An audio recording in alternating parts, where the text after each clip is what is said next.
오늘은 동정녀 탄생, 동정녀 탄생이라는 제목으로 우리 하나님 말씀 함께 나누도록 하겠습니다. 예수님의 동정녀 탄생은 2000년이 넘게 무신론자들과 이단들이 공격했던 기독교의 매우 중요한 교리 중에 하나입니다. 이 고대 바벨론이나 수메르 신화, 또 그리스 로마 신화 같은 데 보시면 이 동정녀 탄생과 비슷한 이야기들이 굉장히 많이 등장하는데, 모두 하나님의 이 구원 사역을 혼동시키기 위한 사탄이 퍼뜨려 놓은 전략들입니다. 이 사탄은 집요하게 예수님의 구원 사역을 변질시키기 위해서 끊임없이 작업을 해왔습니다. 그래서 현대 철학자들은 예수님의 동정녀 탄생과 또 그분의 기적들과 또 그분의 부활까지 예수님의 제자들이 스승을 미화시키기 위해서 꾸며낸 이야기다, 이렇게 주장을 했고, 또 초대교회 시대에 켈수스라는 철학자가 있었는데, 이 켈수스가 주장하기를 예수님은 판테라라는 로마 군사와 마리아 사이에서 태어난 사생아였다, 이렇게 주장을 했습니다. 근데 그 사생아가 일자리를 얻기 위해서 이집트로 갔다가 기적을 행하는 마술적인 능력을 얻었고, 또 유대 땅에 훗날 돌아와서 자신을 하나님이라고 선언한 거다, 이 켈수스가 이렇게 주장을 했습니다. 그래서 이 외에도 수많은 이단들과 무신론자들이 예수님의 기적과 동정녀 탄생을 계속해서 부인해 왔는데, 왜 그렇게 극렬하게 예수님을 부인하는가? 그렇게 하지 않으면 큰일이 나기 때문에 그렇습니다. 그걸 부정하지 않으면 예수님이 하나님이신 걸 인정을 해야 되거든요. 자, 사람들이 왜 하나님이 없다고 주장을 하는가? 하나님이 계시면 지금까지 내가 살아왔던 삶의 방식을 다 뒤집어야 돼요. 그리고 내가 죄인이라는 걸 인정하고 하나님 앞에 납작 엎드려 무릎 꿇고 회개를 하고 삶을 완전히 되돌려서 바꿔야 되기 때문에 믿고 싶지 않은 겁니다. 마태는 예수님에 대한 이런 부정들과 공격에 대해서 마태복음에서 그분의 탄생에 대한 두 가지 면을 상세하게 기록함으로써 이 대적들의 공격을 일축하고 있습니다. 첫 번째는 마태복음 1장 1절에서 보셨듯이 아브라함과 다윗의 자손 예수 그리스도의 세계라, 이 구절을 통해서 예수님의 인간적인 기원을 설명을 해 놓은 것이고, 오늘 본문에서는 18절에 보시면 예수 그리스도의 나심은 이러하니라, 이 구절은 인간적인 기원이 아니라 그분의 신적인 기원을 설명하기 위해서 또 다른 그분의 탄생 이야기를 써 놓은 겁니다. 이 그분의 신적인 기원을 설명하면서 마태는 핵심적으로 뭘 얘기했는가? 성령으로 잉태하사 동정녀 마리아에게 나셨다, 이렇게 기록을 한 겁니다. 그러면 금방 떠오르는 또 질문이 있죠. 왜 보통 그냥 방법으로 태어나시지 굳이 동정녀 탄생으로 오셔야만 했는가? 아니면 그냥 누구든지 다 알아볼 수 있게 내가 하나님이다, 이거 그냥 티를 확 내시면서 구름을 타고서 하늘로부터 손오공처럼 딱 내려오시든가, 아니면 하늘에서 뚝 떨어지시든가, 좀 티가 나고 좀 멋있게 좀 이렇게 내려오셨으면 우리가 이렇게 이걸 전하는데 어렵지 않을 거 아닙니까? 왜 이렇게 어려운 방법을 택하셨는가 하는 질문이 떠오르게 됩니다. 답은 우리 죄 때문에 그렇습니다. 인간의 죄를 대속하려면요, 하나님이 오시면 안 되고 반드시 인간이 와야 됩니다. 왜 그러냐? 하나님이 정하신 율법상 눈에는 눈이고요, 이에는 입니다. 금전으로 손해를 끼친 사람은 금전으로 배상을 해야 되고, 손해를 입힌 사람은 소로 갚아야 됩니다. 이건 하나님의 법칙이에요. 그래서 심은 대로 거두게 돼 있는 겁니다. 마찬가지로 사람의 죄는 반드시 사람이 대속을 해야 됩니다. 그래서 하나님이 오시면 안 되고 인간이 와서 인간의 죄를 대속을 해야 되는 겁니다. 근데 죄가 있는 인간은요, 죄를 대속할 수 없어요. 죄인이 어떻게 죄인을 대속할 수 있습니까? 죄가 없어야 죄를 대속할 수 있겠죠. 그래서 죄로는 죄를 해결할 수 없고 죄인이 죄인을 구속할 수 없기 때문에 죄 없는 인간이어야만 우리 죄를 구속할 수 있는데, 죄가 없으려면 인간의 혈통을 타고나시면 안 되고 반드시 성령으로 잉태되어야만 하셨다 하는 겁니다. 아담의 범죄 이후에 모든 인간은 원죄를 타고 태어나기 때문에 인간의 혈통으로 태어나면 죄 있는 존재로 태어나기 때문에 그렇습니다. 그런데 한 가지 문제가 있어요. 한 사람의 그 대속은 한 사람의 죄밖에 대속을 못합니다. 그러니까 눈에는 눈이고 이에는 이기 때문에 한 사람이기만 하면 그가 죄가 없을지라도 그냥 한 사람만 죄를 대속해 줄 수 있는 거예요. 그래서 인간의 모든 인류의 죄를 대속할 수 있는 존재는 책임적인 존재, 인간을 지으신 하나님이셔야 됩니다. 그런데 하나님이시게만 하면 또 안 되고 인간이시기도 하셔야 돼요. 그래서 하나님이시면서 완전한 인간으로 오시기 위해서 인간의 몸을 빌려서, 마리아의 몸을 빌려서 성령으로 잉태되어서 이 땅에 오셨다 하는 것입니다. 이것이 사람의 죄를 해결할 수 있는 유일한 방법입니다. 하나님께서 동정녀의 몸을 통해서 사람으로 나셨다 하는 것은 이 땅의 방법으로는 죄를 해결할 방법이 없다 하는 뜻입니다. 그리고 죄를 해결하려는 인간의 그 어떤 노력도 다 무의미하다 하는 것을 우리에게 알려주시는 겁니다. 자, 우리 첫 구절 18절 한번 읽어보겠습니다. 시작. 예수 그리스도의 나심은 이러하니라. 동거하기 전에 성령으로 잉태된 것이 나타났더니. 아멘. 자, 마태는요, 예수님의 어머니 마리아와 아버지 요셉이 약혼하고 동거하기 전에 잉태됐다. 이걸 이제 강조하면서 표현을 한 겁니다. 이제 유대인들의 결혼 풍습을 여러분들이 좀 이해를 하셔야 되는데, 유대인들은요, 먼저 약혼을 합니다. 그러면 1년 동안은 같이 못 살아요. 잠자리 같이 못 합니다. 그래서 1년 동안은 각자 자기 아버지 집에서 살아야 되고, 1년 정도 후에 그 안에 결혼식을 올리게 되는데, 결혼식을 올리는 그 시기와 때는 오직 신랑의 아버지만 알고 있는 겁니다. 그래서 약혼 후 결혼까지 각자 아버지 집에서 지냈고, 동거할 수는 없었지만 공식적인 남편과 아내로는 사회적으로는 인정을 받았습니다. 이 약혼한 시점부터 신랑은 신부를 데려올 준비를 하고, 신부는 신랑에게 갈 준비를 하는데, 이 결혼식과 피로연을 올릴 시와 때는 여전히 신랑의 아버지만 알고 있는 비밀이었습니다. 그래서 예수님께서 제자들에게 주님, 이스라엘 나라를 회복하심이 언제입니까? 물어봤을 때 주님이 그날과 그 시는 아버지만 아신다. 이거 지금 결혼 예식을 빗대어서 그렇게 비유를 하신 겁니다. 이 말은요, 주님이 우리 신랑이시고 모든 성도들은 주님의 신부라 하는 뜻입니다. 우리는 결국 주님과 혼인 예식을 치르게 될 건데, 우리는 지금 정혼한 상태예요. 약혼한 상태예요. 우리가 예수님을 믿으면 약혼이 된 겁니다. 그런데 그 공중에서 혼인 잔치를 하게 될 그 날과 그 시는 우리 아버지만, 하나님 아버지만 그때를 알고 계신 겁니다. 자, 신랑은 1년간 뭘 하느냐? 집을 꾸미면서 신방을 준비하는데 자기가 재료들을 다 사가지고 손수 인테리어를 하는 겁니다. 그래서 주님이 제자들에게 십자가에 달려 죽으시기 전에 내가 처소를 예비하러 가노니, 그 같이 살 집을 예비하러 가신다는 거예요. 그리고 내 아버지 집에는 거할 곳이 많다. 너희들 다 와서 살 수 있다. 이 말씀을 하신 겁니다. 그러면 이때 신부는 무슨 준비를 하는가? 예복을 맞추고 향품으로 계속 목욕을 하면서 반복하면서 단장을 하면서 순결한 신부로 반드시 준비돼야만 하는 것입니다. 그래서요, 신부의 덕목은 아름다움에 있는 것이 아니라 순결함에 있는 겁니다. 그래서 교회는 순결해야 되고 주님 보시기에 아름다운 신부로 준비가 되어야만 하는 것입니다. 그러다가 준비가 마쳤다는 판단이 들면 신랑의 아버지가 어느 날 갑자기 한밤중에, 왜 밤중인가? 유대 지역은요, 낮이 너무 더워서 결혼식을 낮에 안 하고 선선할 때 하는 겁니다. 그래서 한밤중에 갑자기 신랑을 깨워서 너 가서 너의 신부 데려와라. 갑자기 이 얘기를 하면 이때 결혼식이 선포가 되는 겁니다. 이 시기까지 신부는 정결하고 순결한 상태를 반드시 유지해야만 했습니다. 이것이 바로 유대의 결혼 예식인데, 이 예식 자체가 주님이 다시 오시는 이 주님의 재림에 대한 비밀이 이 혼인 예식 순서에 담겨 있는 겁니다.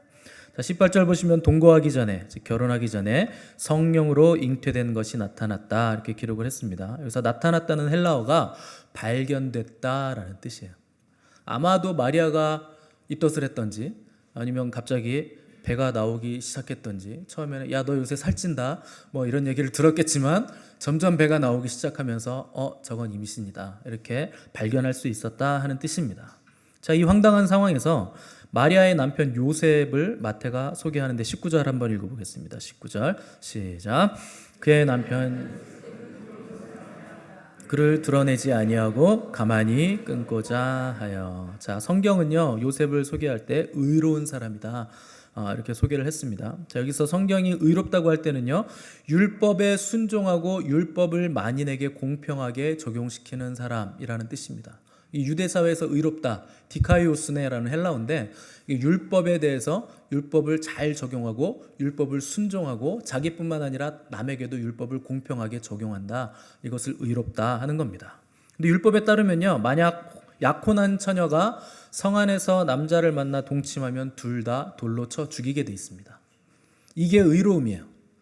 만약에 약혼을 했는데 결혼도 하기 전에 임신을 했다. 그러면 남자가 누군지 찾아내서 둘 다 죽이든지, 남자를 찾지 못했으면 여자만 홀로 돌에 맞아서 죽이든지, 이것이 율법의 준엄한 의로운 적용입니다. 만약 마태 소개대로 요셉이 율법에 순종하는 의로운 사람이었다면 율법의 규칙을 만민에게 적용하는 의로움이 요셉에게 있었다면 요셉은요, 마리아를 돌로 쳐 죽여야 됩니다. 그것이 의로움이에요.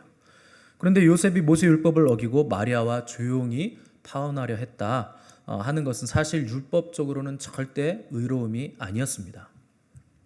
그래서 많은 분들이 이 요셉의 의로움을 설교하실 때, 봐라, 사람이 얼마나 인격이 됐냐, 여자가 그렇게 임신했는데도 조용히 혼인 관계를 끊으려고 하고, 그 드러내면 안 된다, 티내면 안 된다, 조용하게 덮어줘야 된다, 이런 식으로 설교를 하시는데, 일견 맞는 얘기이지만 사실 조용히 끝내는 건요, 착한 것은 될 수 있을지 몰라도 의로운 것은 될 수 없습니다. 율법적인 의로움은요, 그냥 조용히 덮어두는 게 아니에요. 더군다나 유대 문화에서 정혼한 관계는요, 잠자리만 가지지 않았을 뿐이지 남편과 아내로 정확하게 인정을 받는 관계입니다. 여러분, 근데 어떤 남편이 자기 아내가 불륜을 통해 임신한 것을 알고도 화도 내지 않고 아무런 액션도 취하지 않겠습니까? 여러분, 입장을 한번 여러분한테 적용해서 생각해 보세요. 내 남편이, 내 아내가 바람 피웠는데, 그래가지고 상대 그 분이 누군지 모르겠지만 나한테 임신했대요. 내 아내가 임신한 거지 참. 그리고 남자의 경우는 그렇고 여자의 경우는 내 남편이 다른 사람을 임신시켰다고 생각을 해보세요. 여러분, 화가 안 나겠습니까? 여러분이 의로워서 괜찮아, 살다 보면 그럴 수도 있지 뭐. 나 이해해, 나라도 그럴 수 있어, 이렇게 얘기하시면 그분은요, 사랑하지 않는 거예요. 사랑하지 않는 겁니다. 그러니까 요셉이 조용히 끊으려고 했다, 마리아를 사랑하지 않았든지 화를 내지 않을 다른 이유가 있었던지 둘 중에 하나입니다. 마태는 이것에 대해서 요셉이 화를 내지 않을 만한 실마리를 우리에게 제공을 해줍니다. 첫째, 요셉이 혼인관계를 가만히 끊고자 했다는 것은 마리아가 만약에 부정한 짓을 했다면 율법상 요셉이 가만히 끊을 이유가 없어요. 만약에 이게 누가 봐도 간음이었다, 그러면 요셉도 아마 율법을 적용했을 겁니다. 아마 요셉의 친구들도 마리아를 보면서 너 왜 가만히 있냐, 이 상황은 공론화시켜야 된다, 이렇게 해서 돌에 맞아 죽도록 요셉을 부추겼을 가능성이 매우 높습니다. 유대 사회는 그런 사회예요. 우리나라는 완전 다른 사회입니다. 그렇게 해도 사실 아무런 문제가 없는 상황이에요. 근데 요셉은 혼인 관계를 끊는데 마리아에게 수치를 주지 않으려고 한 겁니다. 왜 그런가? 요셉이요, 마리아를 오랫동안 보아왔고 마리아를 잘 알고 있기 때문에 나온 행동입니다. 무슨 말인가? 마리아가 요셉에게 천사가 자기에게 나타나서 말했던 그 메시지, 그리고 자기에게 요구하시는 것이 뭔지를 요셉에게는 자세하게 설명했을 가능성이 굉장히 높습니다. 당연하죠. 약혼자니까, 이미 부부로 인정된 상황이니까 그렇게 얘기를 하고 상의하는 게 당연한 겁니다. 자, 둘째, 20절에서 천사가 요셉에게 마리아를 데려오라고 촉구할 때 아주 특이한 표현을 썼습니다. 우리 19절, 20절 한번 읽어보겠습니다. 19절, 20절 시작. 그의 남편 요셉은 아니하고 가만히 끊고자 하여 이 일을 생각할 때 주의 사자가 현몽하여 이르되 다윗의 자손 요셉아, 네 아내 마리아 데려오기를 무서워하지 말라. 그에게 잉태된 자는 성령으로 된 것이라. 아멘. 자, 이 구절에서 천사는요, 요셉에게 너 두려워하지 마라, 무서워하지 마라. 네가 지금 그렇게 무서워하고 있는 일, 네 아내 데려오기를 너 절대 두려워하지 마라, 괜찮다, 이렇게 얘기를 했습니다. 그러니까요, 요셉은요, 마리아에게 지금 화가 났거나 실망을 했거나 분노가 일어난 것이 아니라 두려움에 떨고 있었다는 겁니다. 천사가 너 두려워하지 마라, 무서워하지 말라 그랬는데, 여러분, 두려워하지도 않고 무서워하지도 않는데 하나님이 천사가 오셔가지고 야, 너 두려워하지 말라 그러면 이상한 거죠. 안 두려워하고 있는데 뭐하러 그런 말을 합니까? 엄청나게 지금 두려워하고 있었다는 겁니다. 여기 무서워하다라는 단어가 헬라어로 푸호베오인데, 이건 신적인 경외감과 떨리는 두려움이라는 뜻이에요. 그러니까 그냥 사회적인 어떤 사람들의 지탄이나 사람들의 시선이 두려웠던 게 아니고 어떤 신적인 존재에 대한 두려움과 경외감으로 떨고 있었다 하는 뜻입니다. 그러니까 요셉이 왜 신적인 경외감으로 무서워했는가? 마리아에게 다 들은 거예요. 성령께서 마리아를 통해 특별한 아이를 잉태케 하시기 위해서 마리아의 몸을 요구하셨다 하는 것을 요셉이 지금 알고 있는 겁니다. 자기 입장에서는 이게 감당하기 너무 어렵고 힘든 일이죠. 그러니까 자기의 혼인상의 권리를 감히 하나님 앞에서 주장할 수가 없고, 그렇다고 내가 데려오기에는 내가 감당이 안 될 것 같고, 또 사회적으로도 이것은 용인이 안 될 것 같고 하니까 두려워 떨다가 차라리 이걸 내가 그냥 포기해버리자 하고 이 결혼을 조용히 포기하려고 지금 시도를 하고 있는 겁니다. 자, 우리가 예배 때마다 사도신경으로 신앙 고백을 드리는데 이 신앙 고백에 따르면 예수님은 성령으로 잉태하사 동정녀 마리아에게 나시고 라고 우리가 고백을 드립니다.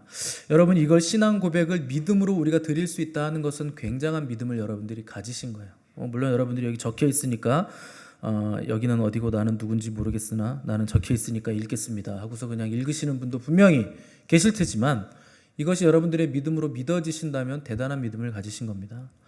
이게 안 믿어져서 성경을 읽다가 성경을 덮어버리는 사람들이 너무나 많아요.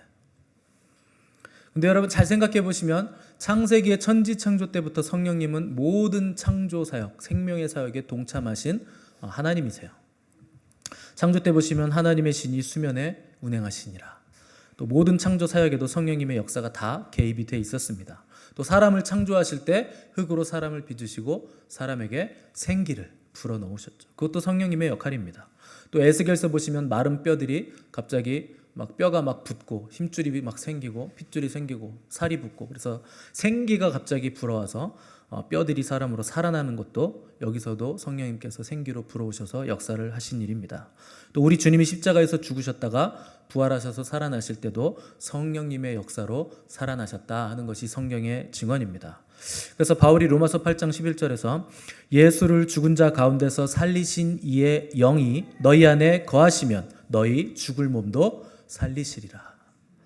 성령님께서 나중에 저희 부활할 때 우리도 살려주신다. 성령님이 하시는 일이라 이렇게 기록을 해 놓은 겁니다. 여러분, 이것이 바로 성령님의 사역이고 성령님의 역사입니다. 여러분, 생명이 들어가면 살아나는 거예요.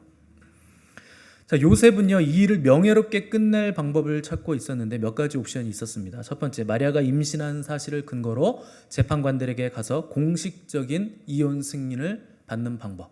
이게 첫 번째 방법입니다. 자, 그렇게 되면 마리아는 간음한 여인으로 드러나게 될 것이고 결국 마리아가 돌에 맞아 죽게 될 것입니다. 자, 다른 하나의 방법은 요셉이 개인적으로 마리아에게 이혼 증서를 써주는 방법이에요. 자, 그렇게 하면 마리아는 간음한 여인으로 낙인 찍히지는 않겠죠.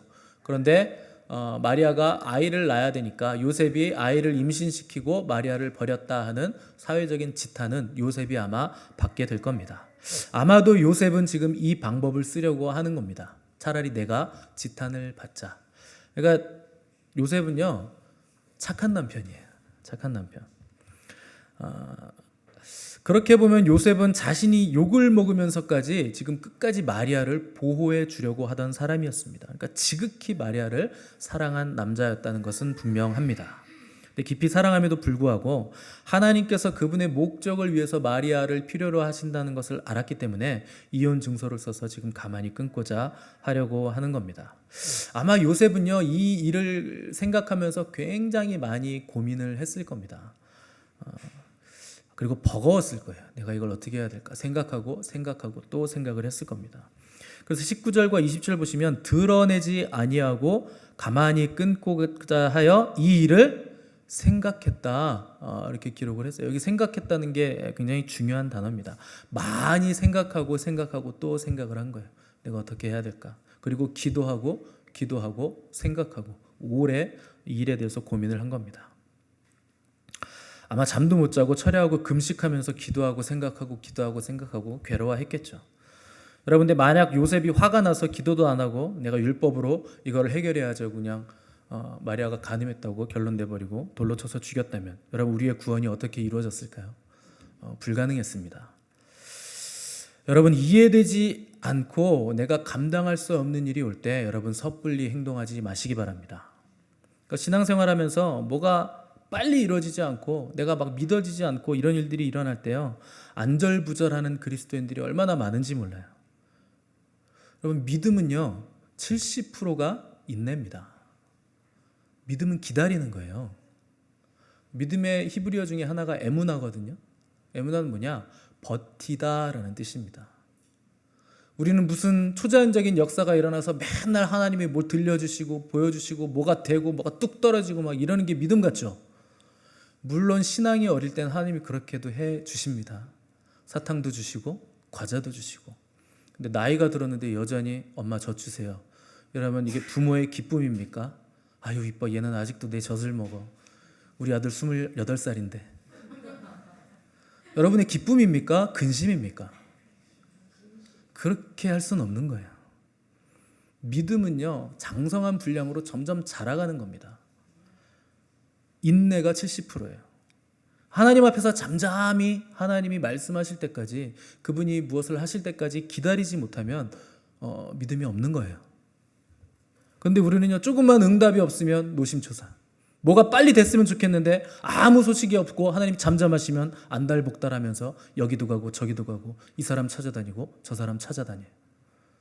그래서 여러분, 모세는 산 위에서 하나님이 올라오라 그래서 올라갔는데 그 깜깜한 흑운 구름 속에서 하나님이 40일을 기다리게 만들었어요. 모세는 그런 믿음이 있었던 거예요. 장성한 분량이었던 거예요. 도시락도 안 싸갔어요, 여러분. 오늘 하루면 끝날 줄 알고 올라갔는데 하나님이 40일 동안 안 오시는 거예요. 뜻밖의 40일 금식을 하고 하나님을 기다리고 앉아 있는 겁니다. 그런데 산 아래 백성들은 기다리지 못해요. 며칠 지나니까 이 사람 모세는 죽었는지 살았는지 우리가 알지 못한다. 그렇게 해서 자기들이 하나님이라고 자기들 수준의 믿음, 자기들 수준의 하나님을 만들어낸 것이 바로 금송아지입니다. 내 마음대로 움직이면 여러분 믿음의 열매를 맺지 못하는 거예요.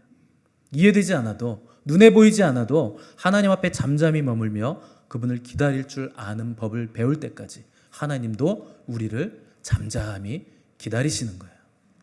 우리만 기다리는 거 아닙니다, 여러분. 하나님도 우리를 기다리세요.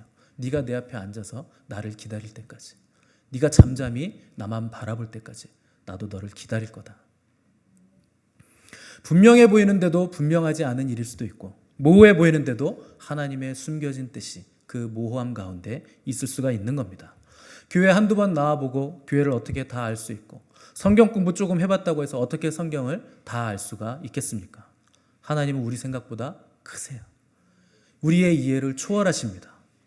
이해할 수 있다면 그분이 어떻게 하나님이십니까? 여러분이 이해할 수 있는 신을 믿고 싶으십니까? 하나님 그런 분이 아니세요. 그분은 우리가 알지 못하는 크고 비밀한 계획을 가지신 놀라우신 분이십니다. 우리 생각에는 하나님께서 요셉에게 좀 빨리 오셔가지고, 요셉아 이제 네 아내가 잉태할 건데 그거 성령으로 잉태된 거니까 두려워 말고 데려와라, 이렇게 하셨으면 얼마나 좋겠어요. 그러면 요셉은 밤잠 설쳐가면서 괴로워할 이유도 없고 고민할 필요도 없고 얼마나 상콤하게 신앙생활을 할 수 있었겠습니까? 그런데 여러분, 하나님의 계획, 그분의 뜻은요 하나님의 때, 하나님의 방법으로 하나님께서 친히 이루어 가시는 것입니다.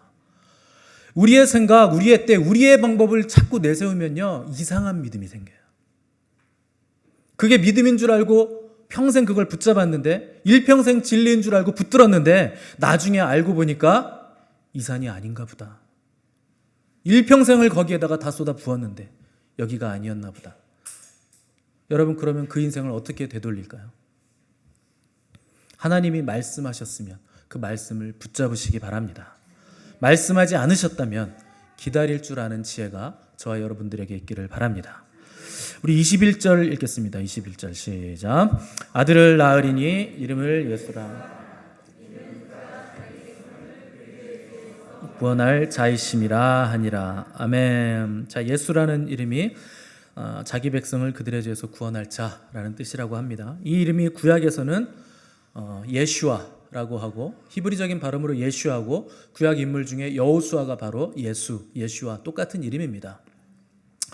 자, 이 이름의 뜻은 자기 백성을 그들의 죄에서 구원할 자. 자기 죄에서 자기를 구원할 수 있는 사람은요, 예수님 외에는 아무도 없습니다. 죄인이 어떻게 죄인을 구원합니까? 불가능합니다. 여러분, 더러운 행주로 더러운 그릇을 닦을 수 없는 겁니다. 깨끗한 걸로 더러운 걸 닦는 거예요.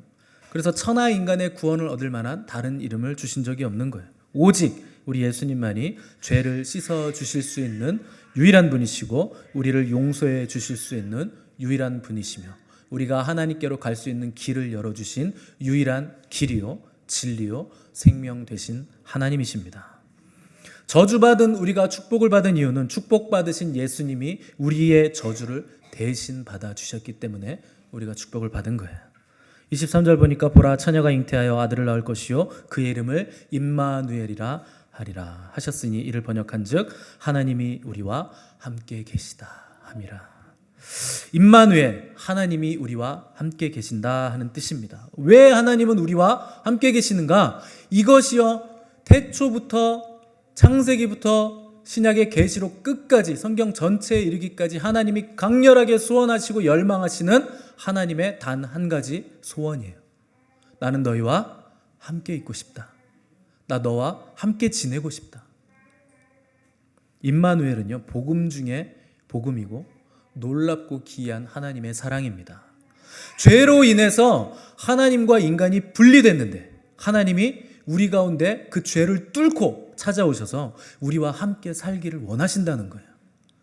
구약에서는 성막을 통해서 하나님이 우리와 함께 임마누엘 하셨어요. 신약에서는 하나님이 인간이 되셔서 내려오셔서 우리와 함께 예수 그리스도로 임마누엘 하셨고 이 시대에는 성령님이 우리 안에 찾아오셔서 우리 안에 우리를 성전 삼아 거하시면서 우리와 함께 임마누엘 하시는 것이 기적 중에 기적이라 복음 중에 복음이라 하는 겁니다. 창조주이시며 오늘도 살아계시며 우리와 늘 함께 계시는 이 임마누엘의 하나님이 아직까지도 추상적으로 느껴지신다면 그동안 나는 추상적인 하나님을 섬긴 것은 아닌가, 내가 종교 생활을 해온 것은 아닌가, 여러분 반드시 돌아보시기 바랍니다. 신앙생활을 뜬구름 잡듯이 하면 하나님도 뜬구름 잡듯이 보이는 거예요. 그렇게 느껴지는 겁니다. 신앙생활을 추상적으로 하시면 하나님도 추상적인 거예요. 근데 여러분 실제적이고 구체적인 신앙생활을 하시면 하나님도 실제적이고 구체적으로 우리에게 다가오시고 보이고 나타나게 되는 겁니다. 나의 자리가 없이 둥둥 떠도는 유령 같은 신앙생활 하지 마십시오. 하나님은 실제세요. 여기저기 떠다니지 마세요. 하나님 앞에 그 자리에 서 있어야 됩니다. 거기가 우리 자리예요. 처녀가 잉태했다는 이 구절로 인해서 로마 카톨릭에서 아주 이상한 교리를 하나 만들어내는데 이거 반드시 짚고 넘어가야 됩니다. 여러분 교회에서 예배의 대상은요 언제나 삼위일체 하나님이세요. 성부, 성자, 성령 이 삼위일체 하나님이십니다. 이건 불변의 진리입니다. 그런데 천주교에서 최고의 예배 대상은 누구냐? 성모 마리아예요. 그리고 최고의 중보자가 누구냐? 역시 성모 마리아입니다. 자, 말로는 예수님은 어미하신 분이시기 때문에 예수님에게 우리가 기도하면 감히 기도할 수 없다. 성모 마리아에게 기도하면 마리아가 예수님의 어머니시기 때문에 예수님을 찾아가셔서 예수야 누가 나한테 이렇게 기도하는데 너 이거 좀 들어주지 않을래? 이렇게 얘기를 한다는 거예요. 이거 왜 이런 게 나왔느냐? 고대 바벨론 종교에서 내려오는 여신 숭배 사상이 있습니다. 요 여신 숭배 사상을 착안해서 만든 게 마리아 숭배 사상입니다. 요걸 착안할 때 당시 기독교에 5개 교구가 있었는데 로마 교구, 안디옥 교구, 그리스의 콘스탄티노플 교구, 이집트의 알렉산드리아 교구, 유대 땅의 예루살렘 교구 이렇게 5교구가 있었어요. 그 중에 로마 교구에서 마리아 숭배 사상을 아이디어를 창안했는데 이 목적이 뭐였냐?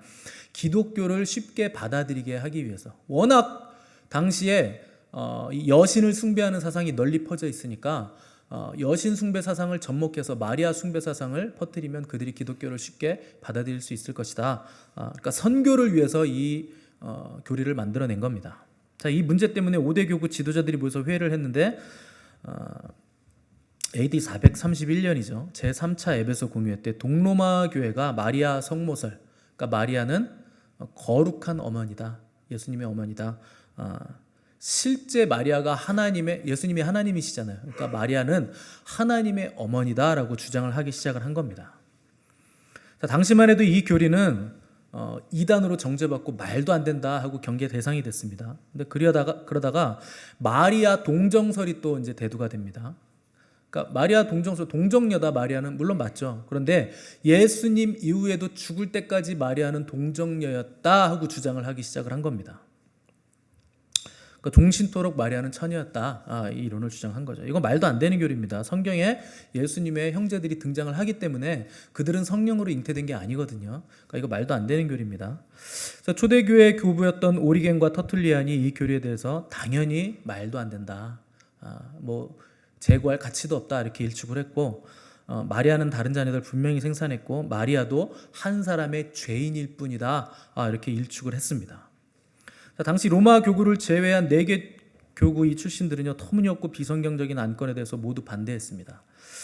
근데 계속되는 이 로마 교회의 끈질긴 물밑 작업 끝에 그 뒤 20년 후 AD 451년 4차 칼케돈 공의회 때 결국 이 두 가지 교리를 공식으로 채택하게 됐습니다. 이게 물밑 작업을 계속한 거예요. 이때부터 마리아 숭배 사상이 전 세계 기독교계를 강타합니다.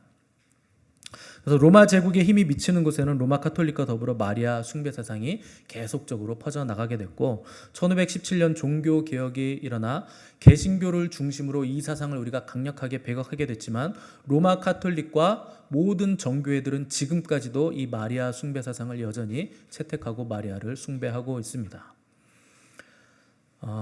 그래서 1854년 비오 9세가 마리아 무죄 잉태설, 이제 무염시태, 이제 죄가 없이 마리아는 죄가 없는 존재로 태어났고 죄가 없이 잉태됐다 이렇게 얘기를 했고, 1950년 비오 2세는 몽소 승천, 그러니까 마리아는 부활해서 승천했다, 그러니까 그냥 죽지 않고 올라갔다, 뭐 마리아 몽소 승천설을 주장을 했고, 제2차 바티칸 공의회 1962년에서 65년 3년간 바티칸 2 회의가 열렸었는데 마침내 마리아 성부 하나님 아내설까지 등장하게 됐습니다. 그러니까 성부 하나님의 아내가 마리아다, 그래서 그의 아들이 예수다, 이렇게 교리를 만들어낸 겁니다. 그리고 바티칸 2 2차 공의회를 통해서 로마 카톨릭이 이때부터 종교 다원주의 포문을 열기 시작해서 다른 종교에도 익명의 그리스도인이 있을 수 있고 이슬람의 알라도 우리가 믿는 하나님과 다르지 않다, 이 내용을 주장했고, 또 각 종교 지도자들이 이때부터 활발하게 대화하고 평화하는 액션을 보이기 시작해서 오늘날까지 이제 WCC와 WEA를 중심으로 종교 통합을 로마 카톨릭 중심으로 재편하려는 움직임을 가지고 있게 된 것입니다. 자, 우리가 초대교회 성경 공부라는 저희 그 양육반이 있잖아요. 그러면 초대교회 때 이런 어지러운 교리들이 있었는데 우리가 뭘 배우느냐? 저희는 AD 313년 이전의 초대교회 교부들의 사상을 배우는 것이지 그 이후 건 다루지 않습니다. AD 313년에 무슨 일이 있었느냐? 콘스탄틴 황제가 기독교를 국교로 공론화시켜버리죠. 이때부터 기독교가 타락하기 시작한 겁니다.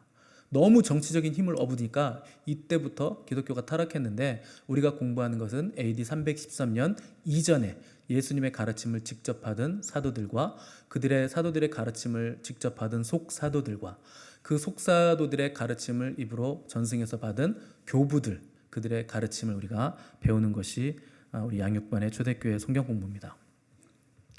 자, 이들의 교리에 따르면 예수님을 제외한 모든 인류 중에 오직 마리아만이 원죄의 오염을 받지 않는 유일한 사람입니다. 또 유일한 중보자가 마리아입니다. 그런데 바울은 우리의 유일한 중보자는 예수님 한 분밖에 없다 하는 것을 분명히 밝히고 있고, 또 누가는 사도행전에서 천하 인간의 구원을 얻을 만한 다른 이름을 우리에게 주신 적이 없다 하는 것을 분명하게 우리에게 성경에서 밝혀주고 있습니다. 정신없는 목사님들이 기독교가 카톨릭에서 나왔다고, 뭐 기독교 카톨릭이 기독교의 큰형님이다 이렇게 얘기하시는데 말도 안 되는 얘기입니다. 여러분, 기독교는 유대교에서 나온 겁니다. 카톨릭은요 기독교하고는 태생부터 다른 거예요. 전혀 다른 종교예요. 사람들은요 되게 싸우는 거 싫어합니다. 그래서 원만한 관계인 걸 좋아하고, 나는 좀 젠틀했으면 좋겠고 사람들에게 괜찮아 보이는 사람으로 보이기를 다 원합니다. 그래서 타 종교에 대해서 논하는 거 여러분 이거 쉽지 않은 거예요. 그런데 여러분, 검은색은 검다고 말할 수 있어야 돼요. 하나님이 죄라고 하는 건 우리도 죄라고 말할 수 있어야 됩니다. 나중에 헨리 8세의 주치의였던 리나크라라는 분이 있어요. 말년에 그분이 로마교회 사제로 서품을 받았는데, 로마교회는 성경을 일반 평민들이 못 읽습니다. 사제나 돼야 성경을 읽거든요. 근데 그 사람이 말년에 이제 사제로 서품을 받아가지고 생전 처음으로 신약 성경을 읽다가 그 성경을 바닥에 패대기 치면서 집어 던졌어요. 만약 이 성경이 진짜 성경이고 이 성경이 다 사실이라면 우리는 절대 그리스도인이 아니다, 이러면서 성경을 패대기 쳤습니다. 그만큼 로마교회는 성경과는 전혀 동떨어진 종교였다 하는 겁니다. 그래서 계시록에 등장하는 둘째 짐승이나 거대한 음녀, 이런 것들이 다 로마 카톨릭을 묘사하는 것이라 하는 것은 이미 수많은 학자들과 예언자들과 목회자들이 계속 지적해 왔던 바입니다. 여러분, 바벨론 종교의 음녀인 카톨릭에 절대 여러분 속으시면 안 됩니다. 거기서 빠져나오셔야 됩니다. 자, 우리 마지막으로 24절, 25절 한번 읽어보겠습니다. 24절, 25절 시작. 요셉이 잠에서 깨어 일어나 주의 사자의 아들을 낳기까지 동침하지 아니하더니 나음의 이름을 예수라 하니라. 아멘. 자, 요셉과 마리아는요, 모든 신자가 갖춰야 할 가장 중요한 덕목을 갖추고 있어요. 그게 뭐냐? 순종입니다. 두 사람 다 너무 이 상황이 두렵고 떨렸을 거예요. 말도 안 되는 일이 벌어진 거예요. 그런데 천사가 찾아와서 하나님의 말씀을 전하니까 그 말씀대로 순종을 다 하는 겁니다. 그래서 마리아도 주의 종이오니 주의 뜻대로 이루어질 것입니다 하고 자기를 비우고 순종을 하게 된 겁니다. 여러분, 순종은 쉽지 않은 겁니다. 왜 순종이 쉽지 않을까요? 내 뜻을 꺾어서 하나님 뜻에 맞춰야 되니까 순종은 항상 어려운 거예요. 왜 순종이 그렇게 어려운가? 대세를 따르지 않고 나 혼자 진리의 길을 걸어야 되기 때문에 어려운 겁니다. 때로는 큰 희생도 치러야 하기 때문에 순종이 어려운 거예요. 그런데 여러분, 할 수 있는가 없는가가 중요한 게 아니고 해야 되는 일인가 하지 말아야 되는 일인가가 훨씬 더 중요한 겁니다. 만일 하나님께서 우리에게 순종하기를 원하신다면 여러분, 뒤돌아보지 말고 순종하시기 바랍니다. 죽지 않습니다. 망하지 않습니다. 쉬운 길과 어려운 길 사이에서 여러분 갈등하는 분 계시다면 어려운 길을 택하시기 바랍니다. 제 경험상 99% 이상은 어려운 길이 정답입니다. 여러분, 지금까지 쉬운 길만 선택해서 살아왔기 때문에 삶이 변하지 않은 거예요. 원래 옳은 일은 쉽지 않습니다. 사람들의 비난이 날아올 수도 있고 왕따를 당할 수도 있어요. 그럼에도 불구하고 여러분, 옳은 길을 걸어가시기 바랍니다. 여러분들의 인생을 되돌아봤을 때 여러분들이 내리셨던 최고의 결정들, 하나님께서 기뻐하셨던 최고의 결정들은 아마 다 어렵고 쉽지 않은 결정들이었을 거예요. 저도 제 인생에서 제가 내린 최고의 결정, 그런 결정들은요, 다 어려운 결정이었어요. 저 우리 교회 올 때 쉽지 않았어요. 개척하고 1년 반밖에 안 됐는데 하나님 여기 가라 그러셔가지고 하나님이 말씀하셨으니까 왔죠. 절대 오지 않을 굳건한 마음을 가지고 있었어요. 나는 흔들리지 않으리라. 나는 나의 길을 가리라. 사명의 길을 가리라. 근데 하나님이 그날 반드시 가야 된다.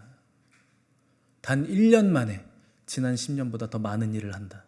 너무 정확하게 말씀하시니까. 어떤 바보 같은 사람들이 하나님 이렇게 말씀하셨는데, 그래요? 그럼 제가 기도해 볼게요. 하나님, 누구한테 기도를 한다는 거예요? 누구한테? 뭐 부처한테 기도합니까? 옳은 길을 가셔야 돼요.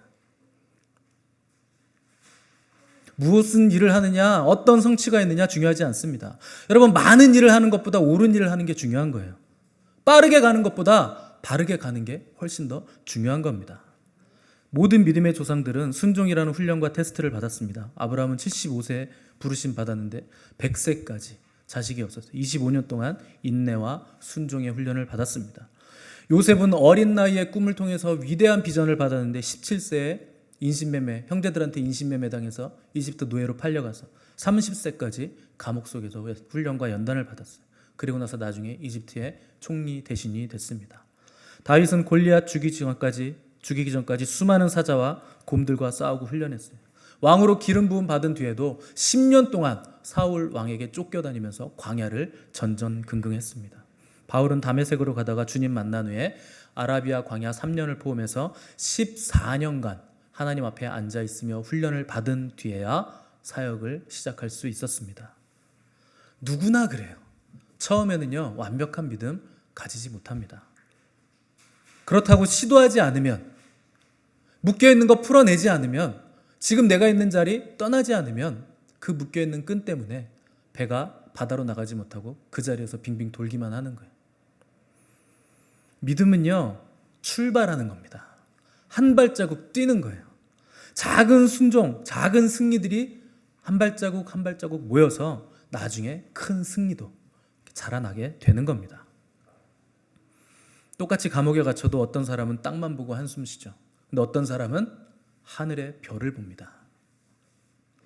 환경이나 사람이요, 하나님보다 크지 않습니다. 우리는 모든 일에 사람을 보는 게 아니라, 환경을 보는 게 아니라 믿음의 선택을 하기로 결단하고 순종을 하셔야 됩니다. 그런 사람은요, 결코 세상이 이길 수가 없는 겁니다. 하나님이 말씀하셨다면 흔들리지 마시기 바랍니다. 죽으면 죽으리라는 결단을 가지시기 바랍니다. 하나님은 죽은 자를 능히 살려내시는 분이세요. 이 하나님을 믿는 믿음과 그의 말씀에 순종하는 인내로 놀라운 축복의 길을 걸어가시는 저와 여러분들 되시기를 간절히 바랍니다.